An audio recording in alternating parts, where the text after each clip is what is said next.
Oh, well, there it goes. Well, hello everybody on YouTube. We're live now, maybe, perhaps. There it is. Right, right.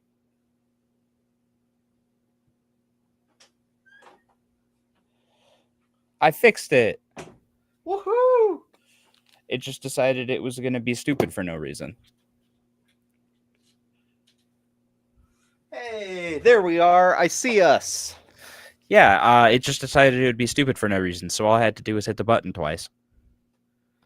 Good job. I'm so proud of you. I pressed the button. Okay, so let me know if you could see this. There is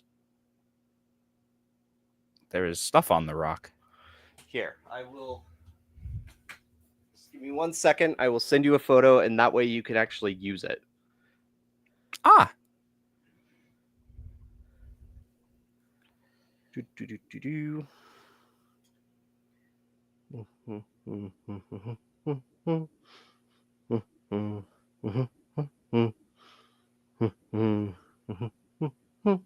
What fish did you recently get? Let's talk about that. So, well, first off, this one's not related to the question. However,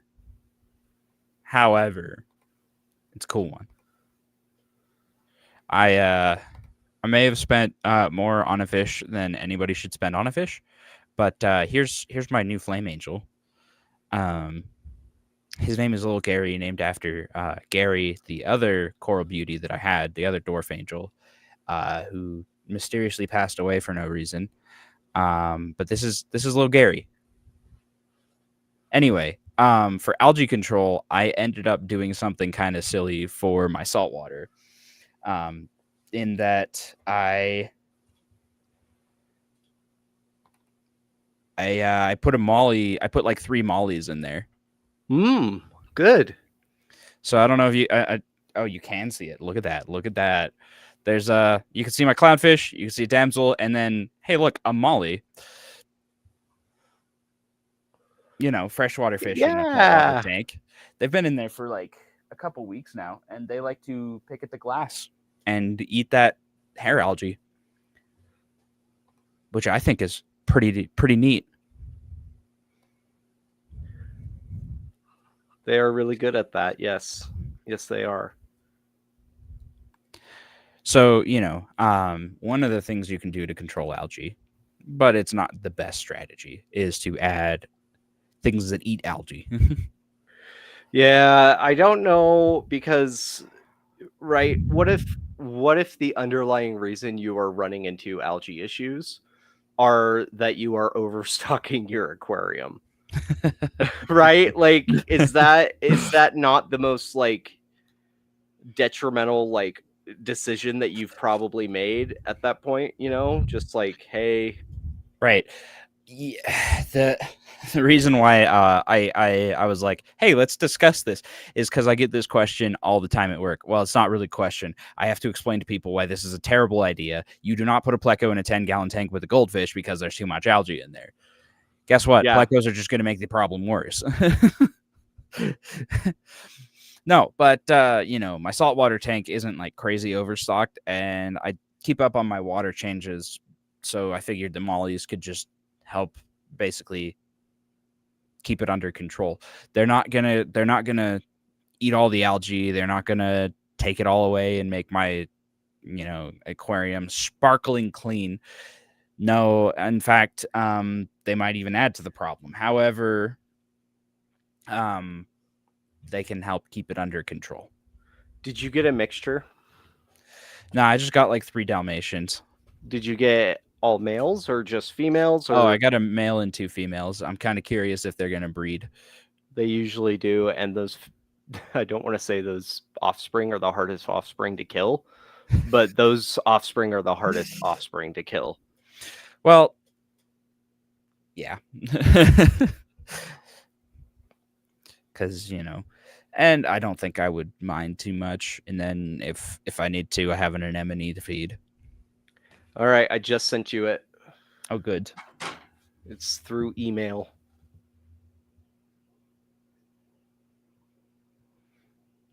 through email. Yeah, I just replied back to you from the Oh, email okay. that you sent earlier. It's stinking. I don't know. There it Okay, is. so I guess to preface this, while you're getting it set up to actually show up in OBS so we can actually show the viewers, which we have someone watching right now. Hello, thank you. Hello. We're not alone.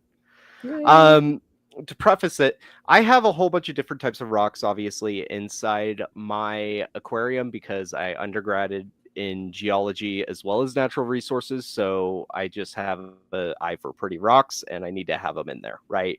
Um, and all of my rocks, every single one of them, within the last year, has gotten basically all of this spore, like black, red nodules all the heck over it. And Edison, once he puts it up, you'll be able to see what I'm talking about. But it's everywhere.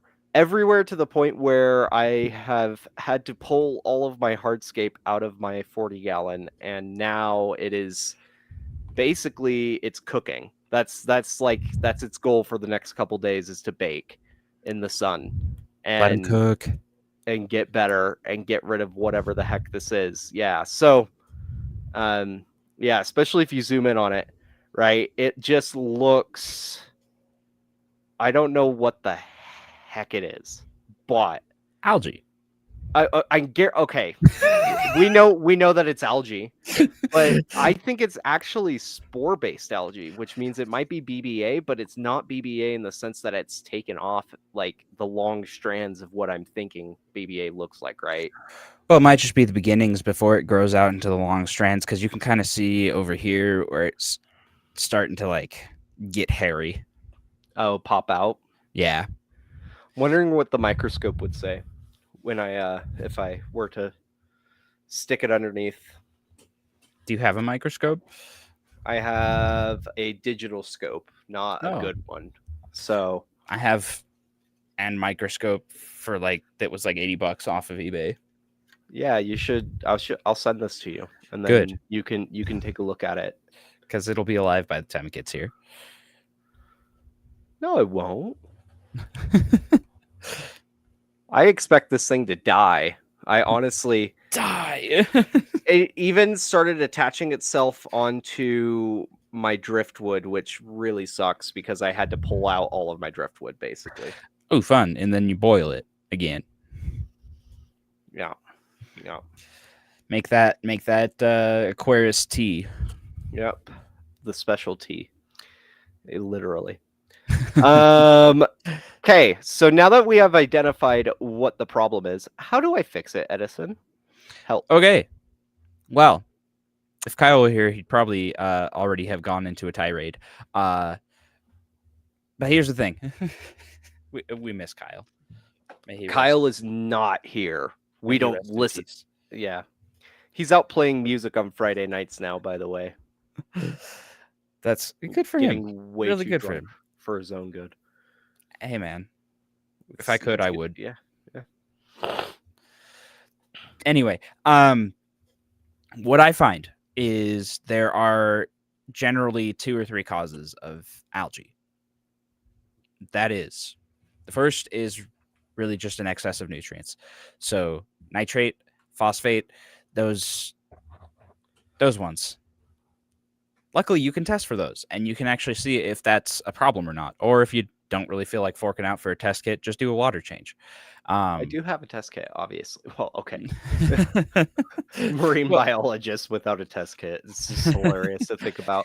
Because I think the phosphate, the API, the reef kit comes with a phosphate test, right? And I think you can get it standalone if you don't really want to fork out for that. And I think it does fresh and salt.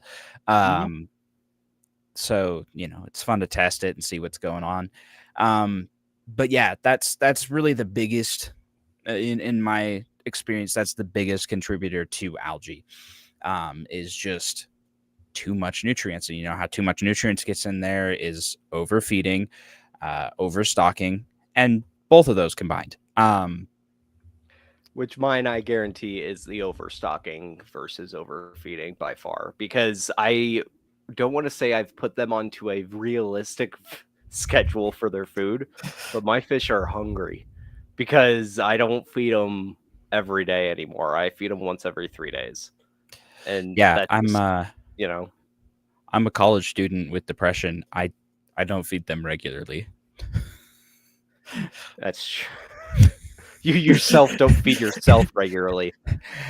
Yeah. Um, Hagen Hill Design says, "What about light?" About like I that was my next point. So usually what happens is somebody has just some random like LED light on there, which great, not great. I can't really tell you what kind of light is going to do what, but I know that like a lot of the lights that like the this 55 that I have, the freshwater 55, came with some actually decent LED lights. Like it has grown quite a bit of plants, and they have been just happy under that light.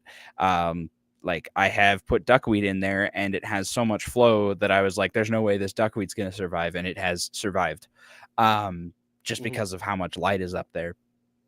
So, light is definitely going to contribute. That's what I always like. Everybody's like, how do I get rid of algae at work? And they're just like, I want a pleco. And I'm like, no, no, no, no. Don't do it that way. Don't do that. Well, I mean, if anything, I'd be like, get an auto sinkless instead. Get like 5 of them because those little guys are awesome. But Yes. um, yeah. So I think if anything, it's mostly overstocking on my end because again, leading up to this problem having a big issue, I've actually had the light off for the last month and a half, honestly. Um, and it's been detrimental to my plants, which sucks. But for the light being off for a month, it hasn't improved. In fact, the algae has actually gotten worse. However, I do think that the original growth of the algae was sparred on by the light being on and the fact that I'm using almost a complete reef light for like an 8-gallon tank, basically. That Um, that would cause that some might have something wonders. to do. Well, Well, it's warm enough on my 40-gallon to not have a heater anymore. That's how bright the lights are. geez. Oh, Uh, yeah. we have heard from some sources that blue algae. What are your thoughts? And I'm gonna say yes because Kyle said yes. Well, actually, funny thing, you should mention that because if I'm not mistaken, Kyle also mentioned that blue light tends to inhibit photosynthesis in plants. But It does because plants can't absorb them, but other algae can, like diatoms and cyanobacteria. right, one of the algae's, I don't even think it's an algae. One of the growths in my tank, in my saltwater that I'm experiencing, because I didn't put enough flow in there, because You who learn. who wants to fork out for a power head randomly? Um, They're only $20, sir. How dare you? anyway, I definitely didn't have enough flow until today. I put a power head in there. I don't know if you can see it up there. Vaguely, I could see what Vaguely, side of the aquarium it's on. well, yeah. Anyway, put a power head up there so that there's more flow. I find stagnant water also tends to encourage algae growth, but also I have like black slime in there. Okay. So, cyanobacteria. That's really fun. Yeah, And nothing eats. yeah. If you have no flow, you also lead yourself open for mosquitoes. And that's in fresh and saltwater tanks too. But Really, I did not know that they could. they could do saltwater, yes. Interesting. That's It's just very uncommon, right? Because if you think about the way that saltwater systems behave in nature, right? How do they how do they act? Do they Are they stagnant all the time or do they like move around a whole heck of a lot on the surface area? well, yeah. You think about going to the beach and there's waves all the time because Mhm. the pull from the moon. But Well, that's the So, tide. Never. Yeah. Anyway. well, anyway, that still doesn't Anyway, matter though. There's a lot of surface sea action. moves a lot. There's a lot of surface action and surface agitation in the sea. However, all basically mayflies and larvae can survive in saltwater. That's interesting. I don't know if they'd survive in my tanks very well because the little wormies going wiggly wiggly would attract all the fishies. But Yeah, and that's usually the biggest issue is when people have floating plants or they have not enough surface movement, which leads the larva to be able to float perfectly still and not have to swim against any current, right? So yeah. But if you have proper filtration, you generally have proper flow. usually, and a lot of people don't know this, how minimal it is that you need to have some sort of agitation. But like one of the first questions I was asked as someone setting up aquariums is actually in a saltwater aquarium specifically because there was a whole bunch of red algae. How do you know that there's no oxygen in the water?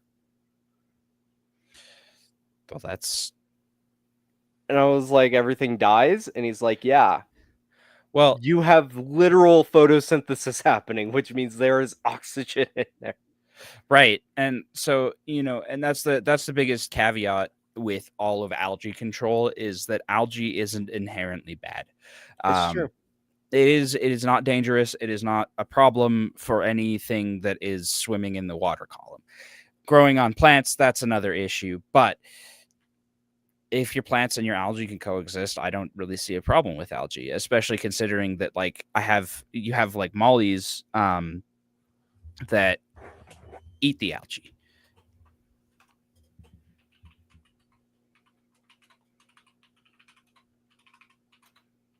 Sorry. No, I see that. I'm on the chat too. Chat too.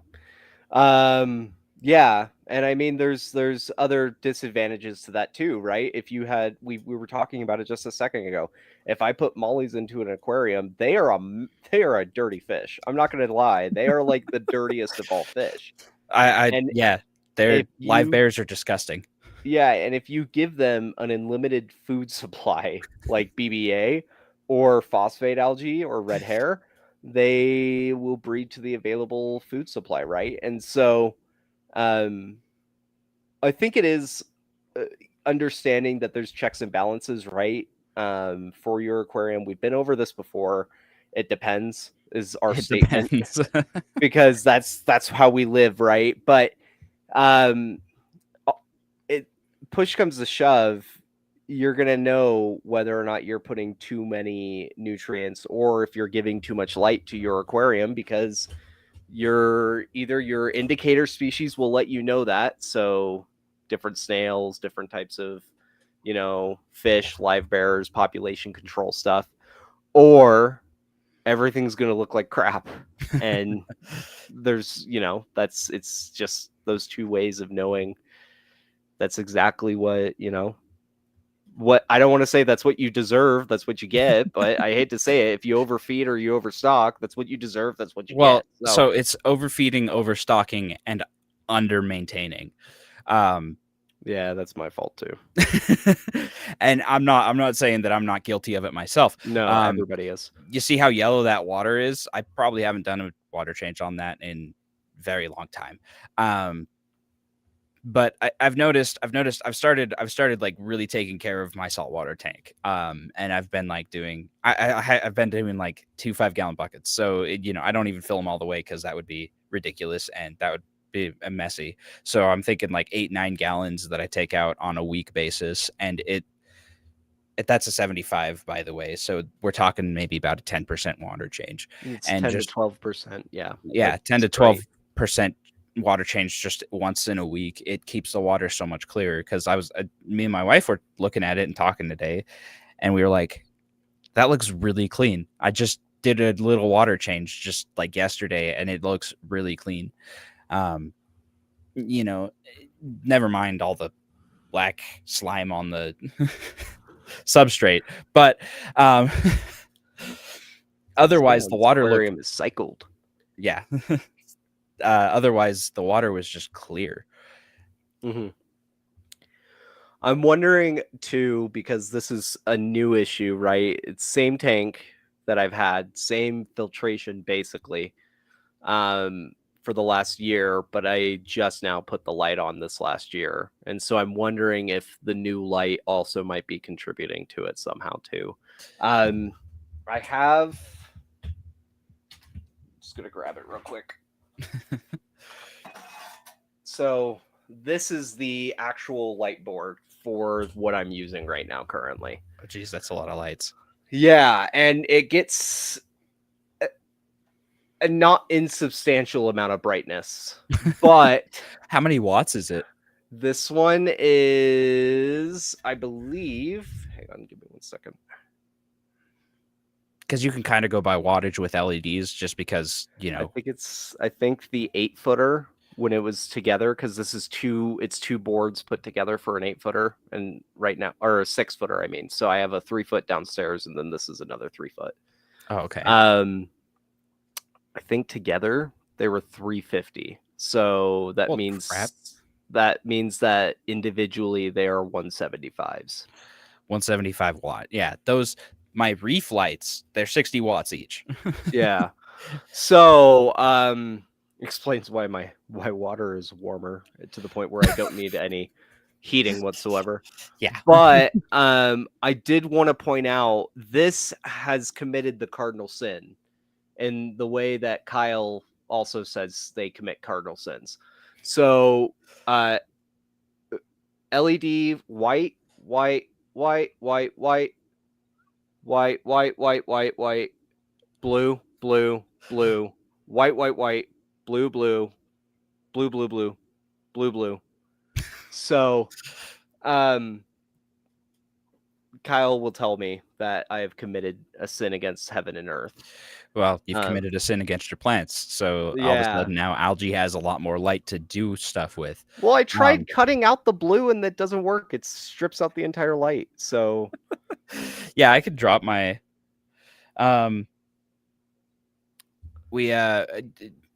you can change the lights to be like just regular daytime light, and I think it drops it down to like 16 watts. Most of it's the blue light because it's a reef light, and coral reefs depend on blue light just because that's how the ocean changes the water. mm-hmm. The ocean water changes the light to be that way. These have the switches too, but I had to bridge them or else they just don't work. So and I wanted to give a shout out. Fish Room is here and they get to be here for us. He should just come on one of these days. I know that he's busy and I know he has his own podcast that he has to deal with. But at one point, sir, you just need to come in. And for Kelvin rating, I have no idea. I could assume that 350 watts worth of Kelvin is probably quite substantial. Well, I think it's close to that the highest Kelvin you can get to with temperature rating and whatnot, like the hottest color, which I think is like almost that color. Yeah, it usually is. And that's just because you're getting up closer to ultraviolet, right? So welcome gents and ladies. I don't know who's watching right now technically. All I know is Fish Room is a gent, but if you are joining us, welcome.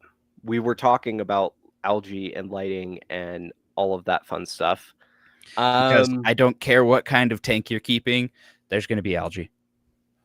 A lot of people don't realize that, and it's kind of weird from the perspective of an aquarist, right? Where I'm talking to people on the daily about how good Hagen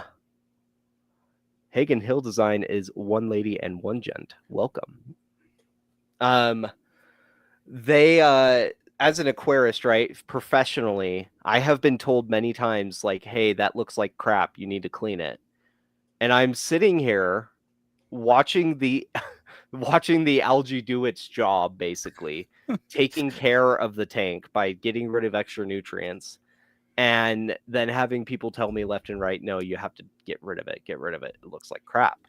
It's Yeah. just it's strange, right? Because we as aquarists, we as hobbyists, we understand that the importance of what is algae and our selected species, such as snails and shrimps and those kind of things.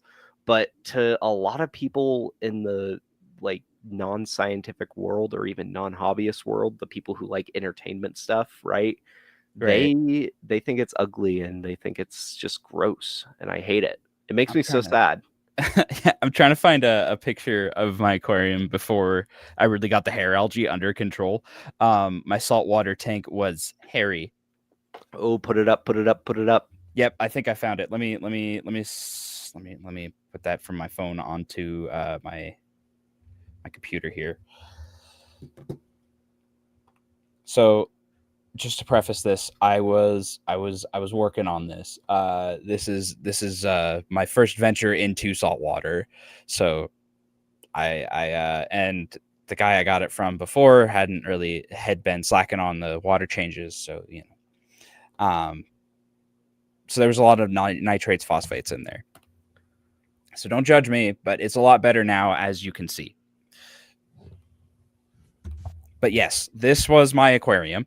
That rock kind of cuts like right here. These are all tufts of algae just floating up there. And then there's this patch over here that was a lot of hair.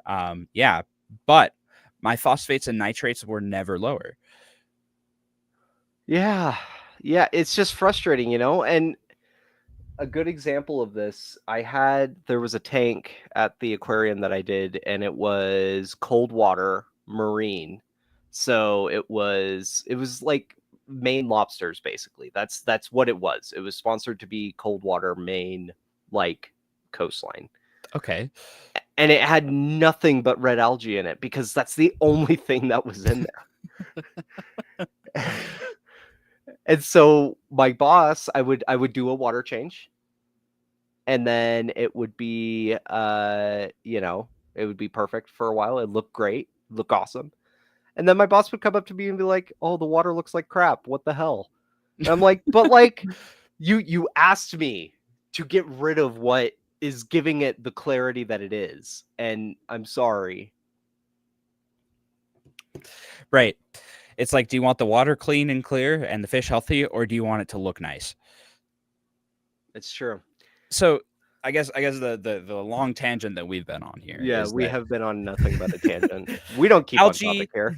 right, algae is actually not bad for your aquarium.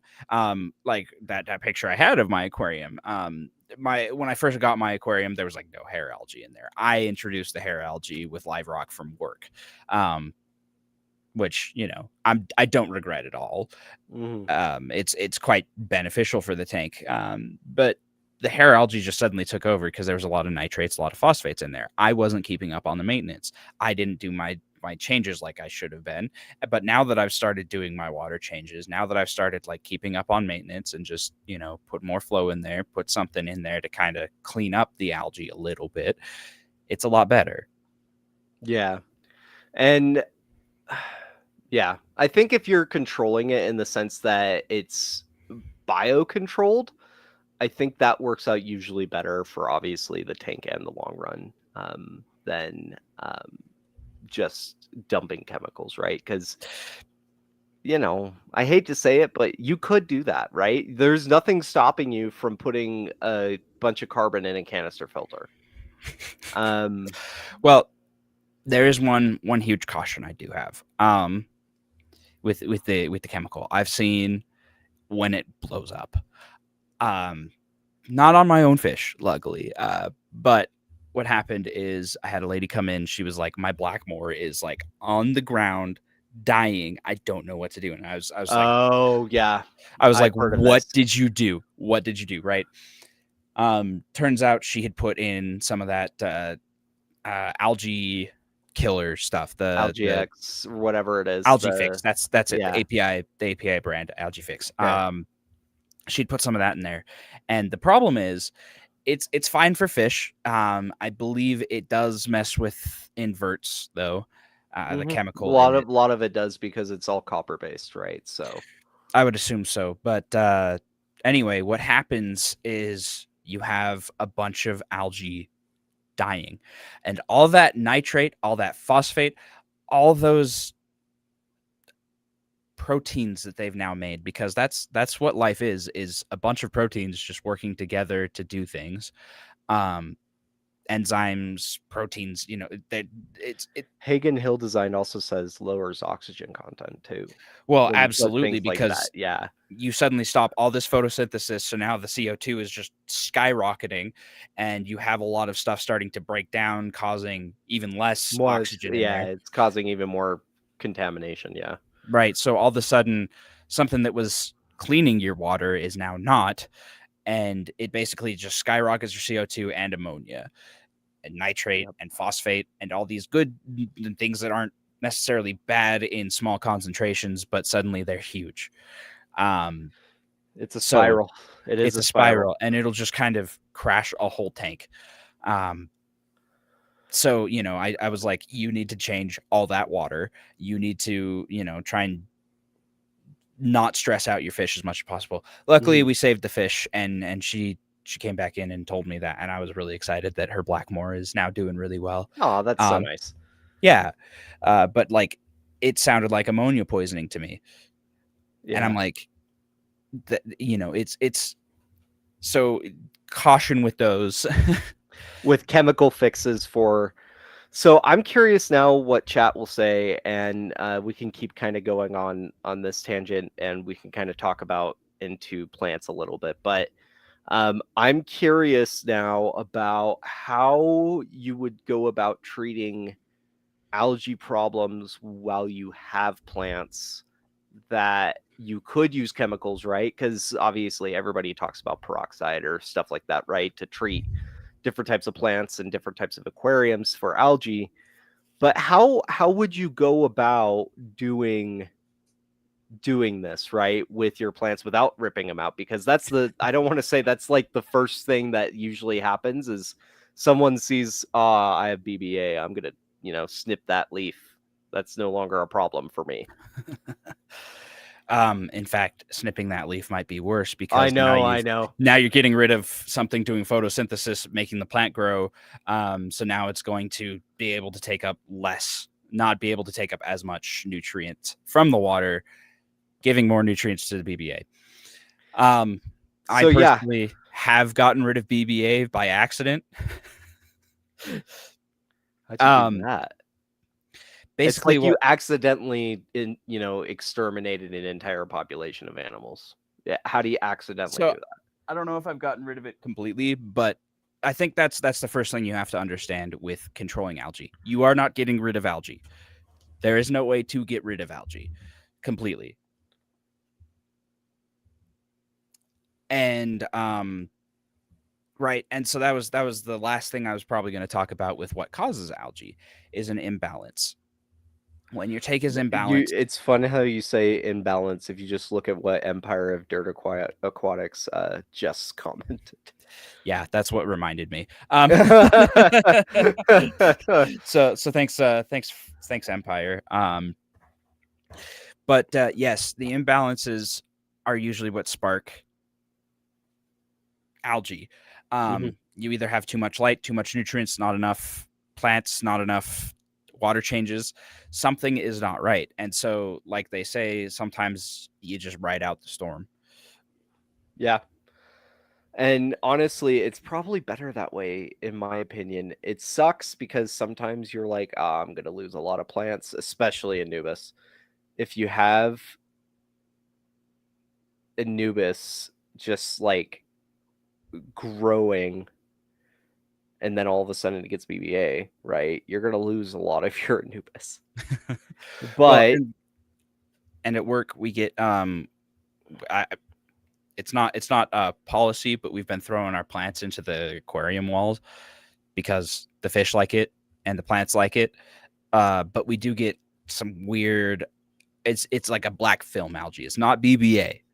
It's a okay. film, and so it'll grow on like all these plants. And so I've noticed you can keep the plants healthy by just kind of taking it off the plants, obviously. So with Anubias, it's got broad enough leaves that you and like not enough leaves that you can actually kind of keep it under control if you can get it off with like your thumb.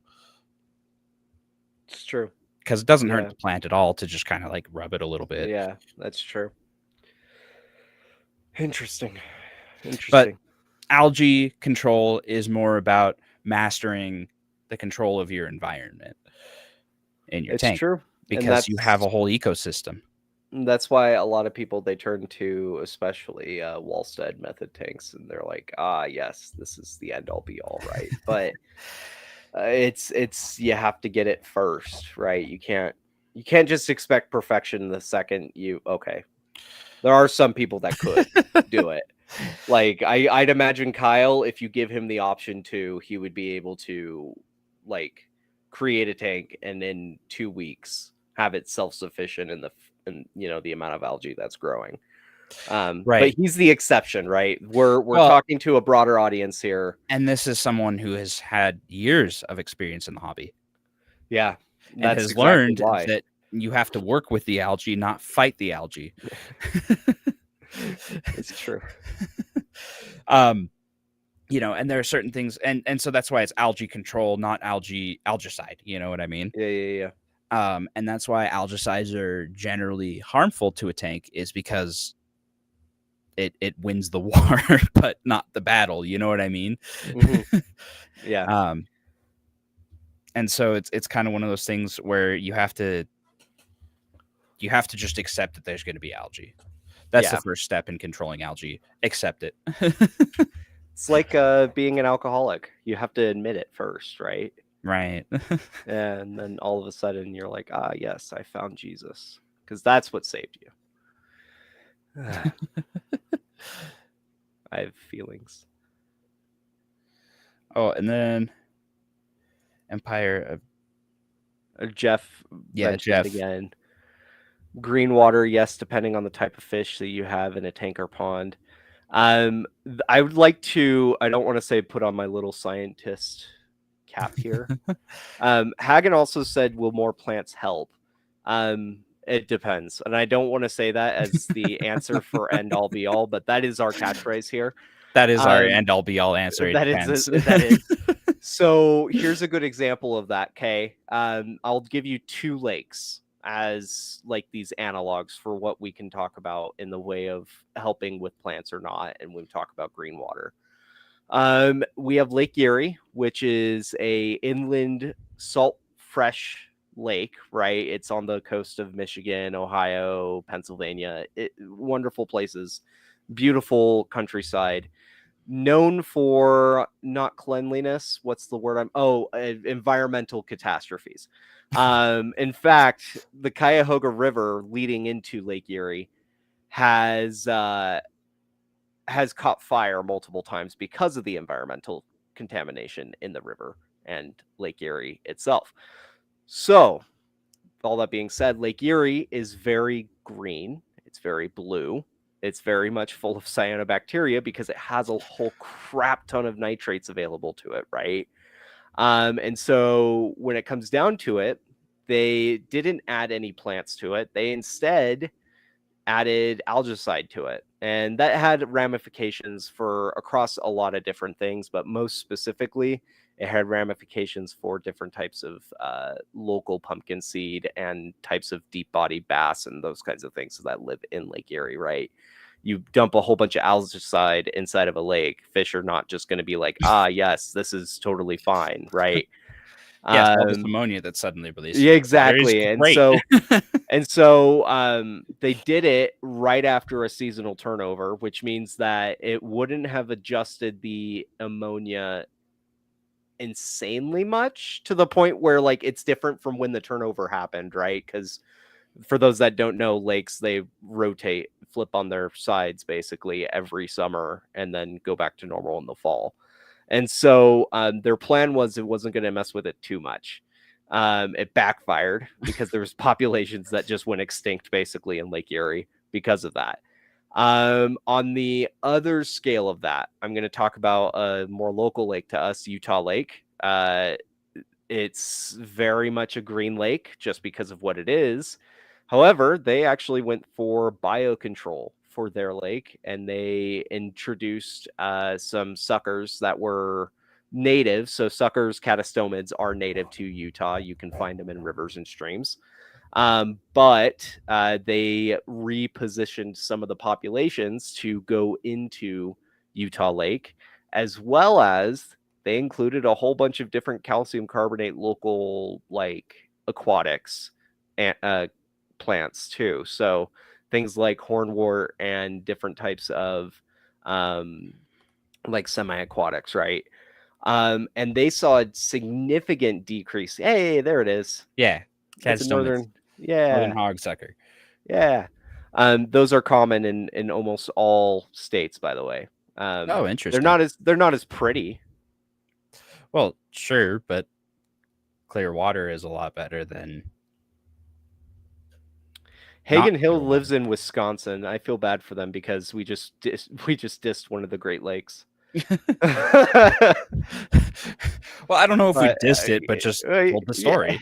yeah. Um.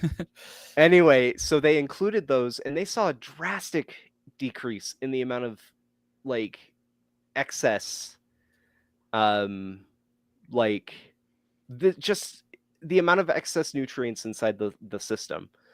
It was just gone overnight, right? And I think there are ways that happens that it's bad, right? Where if it all just goes away, and then and Jeff is like Lake Superior is our lake. I have Up there in the gone. Great Lakes. Yeah. I don't want to say we only care about Superior, Michigan. I don't want to say, and this might be for a different podcast at one point, but I did take a bet one time to jump naked in the frozen winter in Lake Superior with my brother, and I did do it. It was the worst decision I've ever made in my life. I would never do it again. Never. Yeah, but you survived. That's the important part. No, I still would not recommend. It was like $10, and it was not worth the 10.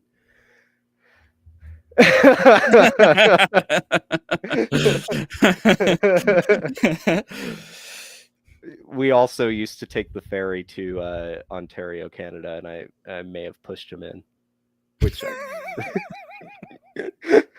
we were stupid, okay? And we were like 22 or something like It's that. what you do with brothers. Come on. Yeah, it's exactly what it is. It's even better if he's your little brother. Oh no, he's my twin. Oh, yeah. Alpha twin. Anyway, so back onto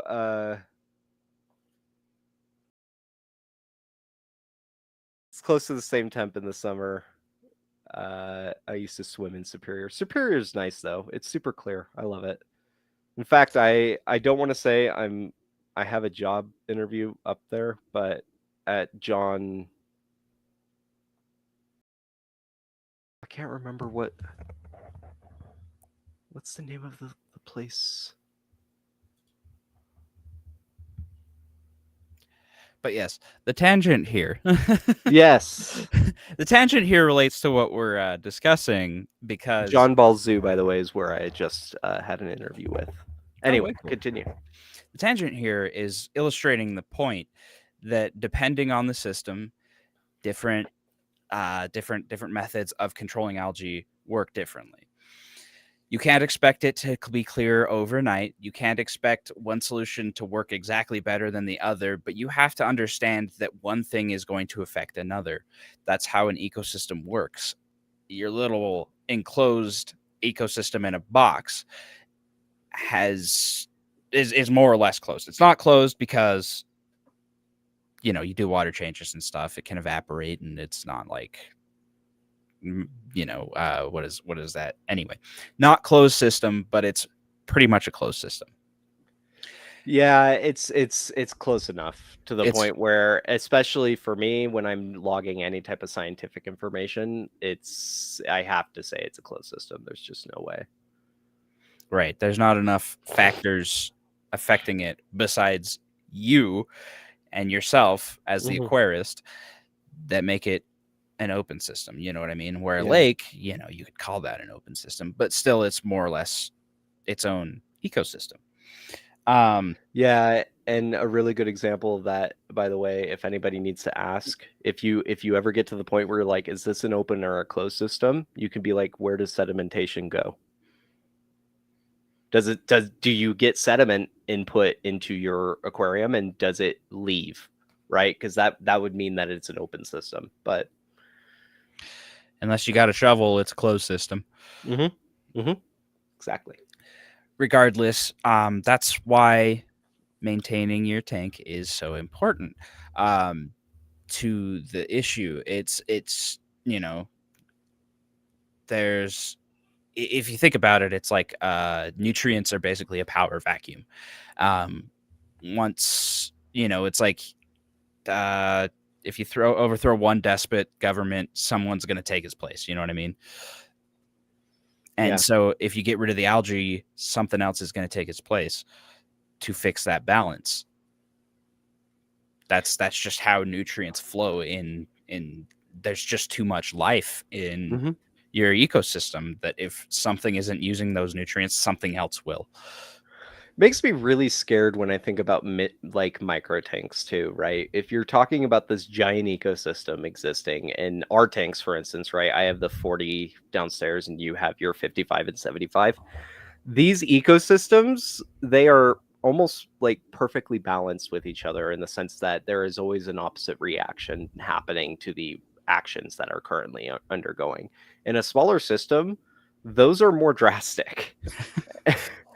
And people are all like, ah, man, my beta died in my 1 gallon tank. It was because it was too small. No, it's because your water chemistry wasn't stable enough to support the beta.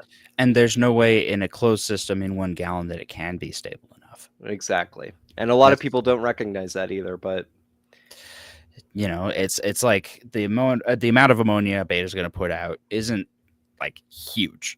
Obviously, it's not like a goldfish or a live bearer. a live bearer or like peeing into the tank in and of itself. However, Got a story you want to share there, Mr. Edison? I have tested urine on a strip just because I was curious. It did turn green. That's all that matters. Jesus. But ammonia production is generally scaled by poundage of fish. More weight in fish means more metabolic processes because there's more tissue to keep up. Sure. A beta fish is relatively small, relatively low in bioload. However, any ammonia is really toxic. We're talking parts per million. This is like you couldn't even smell it if you took it dry and just had it in a gas in a room. It would be like a passing fart. There would be no we would you wouldn't be able to detect this otherwise. Science But it's show about tanks, ladies. yes, we're talking about farts in the wind. But that's how small of an ammonia spike can be deadly, and it gets worse the higher the pH, which is why saltwater tanks are a whole lot less stable.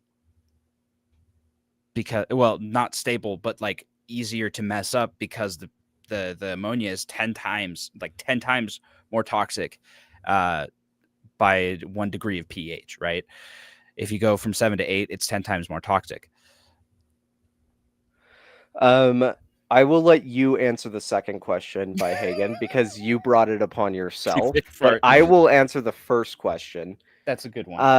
In a seepage lake or pond, sediment actually just builds up until eventually someone comes through and either gets rid of it, or, and more commonly in like natural settings, you have enough sediment buildup that it starts to have storm events affect the sediment at a certain event. So, like, you'll have like a typhoon or like a lot of just different types of water types of just kicking up, right? And then you'll end up with a bunch of what we call hummocks, but basically a bunch of vertical suspended sediment that can go float downstream or drain down wherever it needs to go.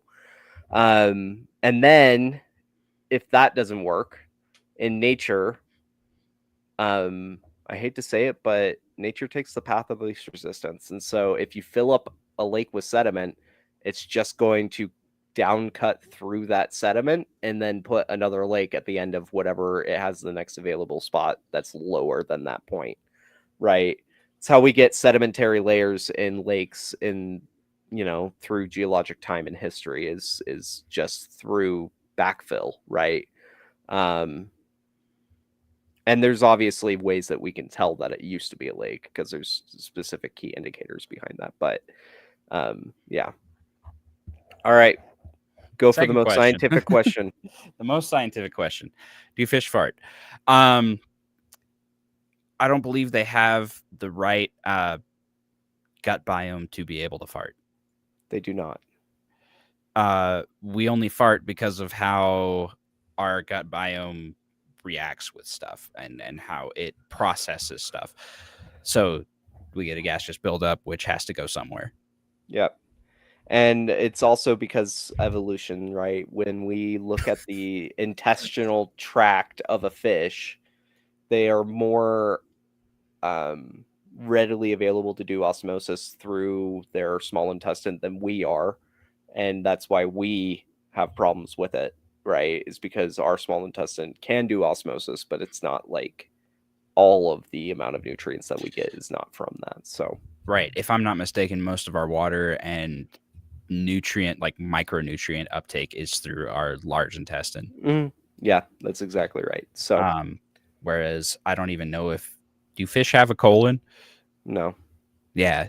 And besides, you could imagine the problem with a fish trying to keep the right buoyancy if it's having a gas buildup in its gut. It already has a gas like organ basically in it, right? That's what a swim bladder is it's not a gas, it's just it's a gradient difference between salinities, but it's the exact same thing. Our swim bladder works differently. Yes, that is exactly correct. Yeah, depending on what you ate, you can actually float or sink different. $1,000 go eat a whole bunch of nickels. Do it. Become the densest MFer there is. Become the densest man who had ever manned, and then consume all the nickel. Now, if we're gonna go dense, we may as well go for like a more dense metal. I should eat tungsten. No, you should just go to a silver mine in Nevada, and go eat all of the galena from all of the silver mines. Lead sulfide poisoning. Lead poisoning is gonna get you first, but by damn. Is lead sulfide one of the ones that taste sweet, or is that just lead acetate? That's lead acetate. It does not taste sweet. Okay. Sulfides do not taste sweet. Okay, just wanted to double check, because lead tastes sweet in the right applications. Don't eat lead. You'll turn out like Edison. Or worse. All right. Well, we are. Yeah. Do we want to? Is there anything else you have about algae control? No, I think we've beaten it like a dead horse. But I did want to ask anybody in chat if anybody has any other questions that they wanted to ask, or if they wanted to bid to maybe come on next week, because Megan is not here this week. And if she can make it next week, that'd be great. But it's getting kind of lonely with just us here by ourselves. So, yeah. Do we both have channels? I kind of just hitchhike off of this channel and just throw them at Chris and be like, look at my video, now post my video. He does hitchhike. I literally found him on Reddit, and he said, this is your baby, but I will abuse it. And I said, okay. I didn't say it like that, but sure.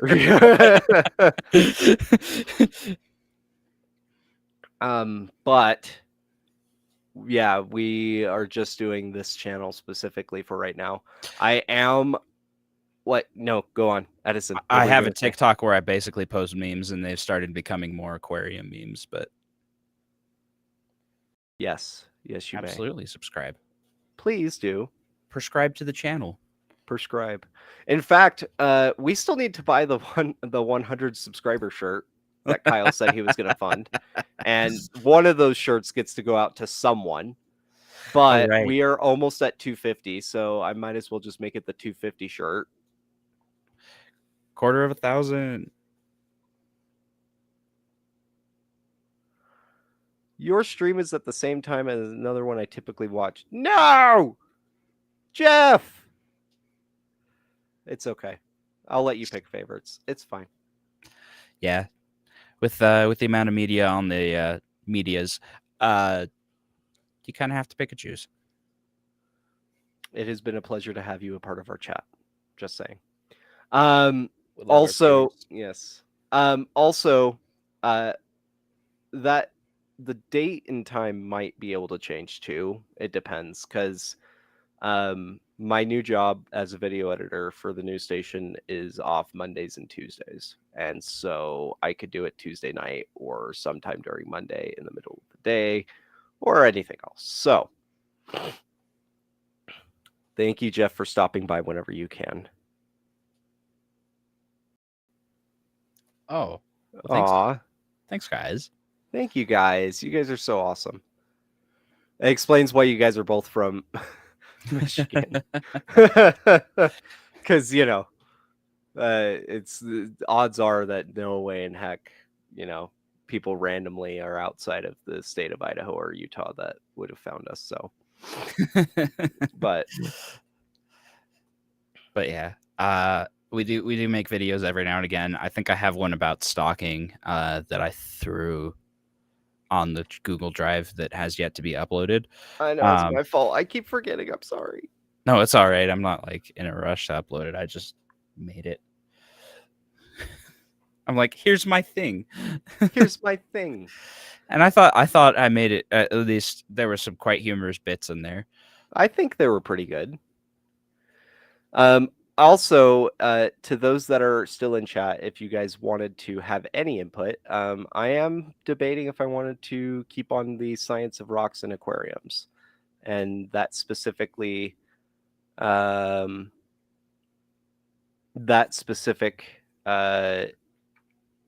guess between that and also keeping on the different zoologist playthroughs that I was going to do too. But the next one, by the way, Edison, you and I have to film, but it's us reacting to different Pokemon that are also invertebrates. So there we go. Yeah. And then we have to try and classify them. Yeah, and that's the bigger part, right? Is going through with all of these different jellyfish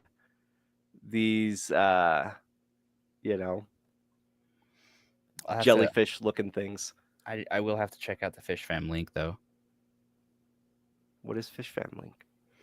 It looks like basically from what I'm seeing, I could be really wrong, but it looks like a general page for people like us.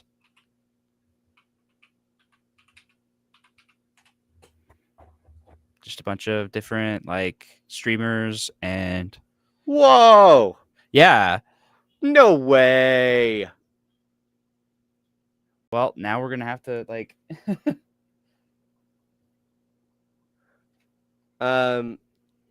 rock science in the aquarium is useful information. Jeff, did you by chance watch the first episode or the second episode of that? And whether you did or not will depend on whether or not you could tell me whether or not it was worth it. There was a lot of weather and knots in there. Yeah, it's true.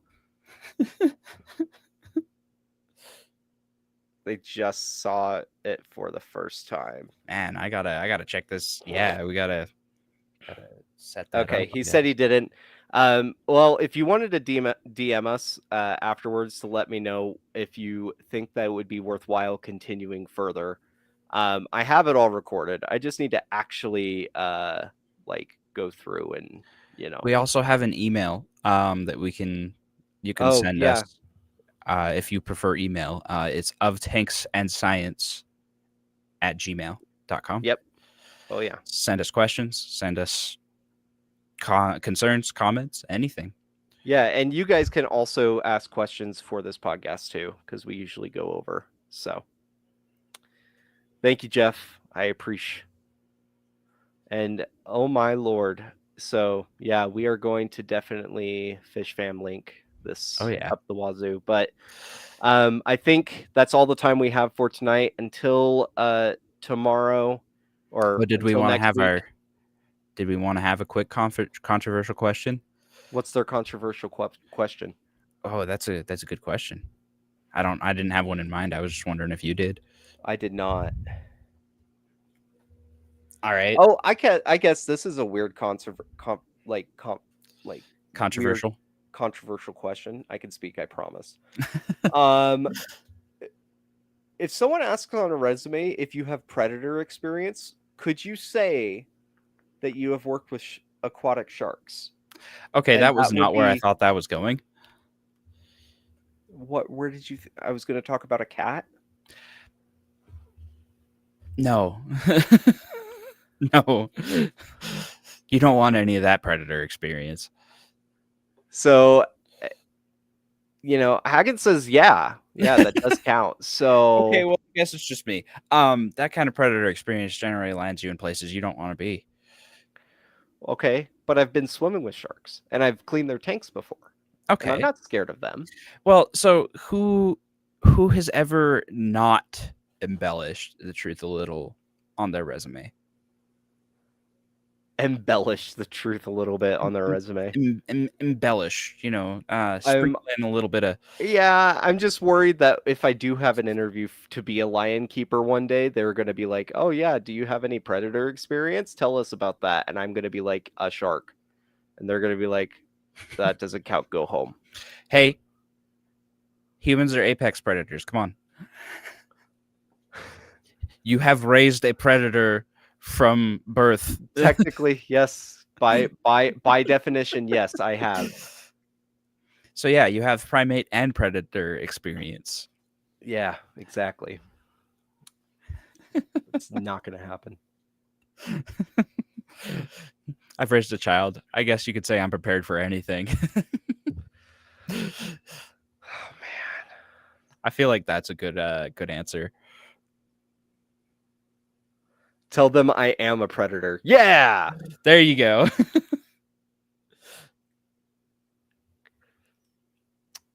Yes. Yeah, I don't know if that would go over very well. Yeah, I don't think so either. For lots of reasons. But Yeah, go to the park and scream that and see what happens.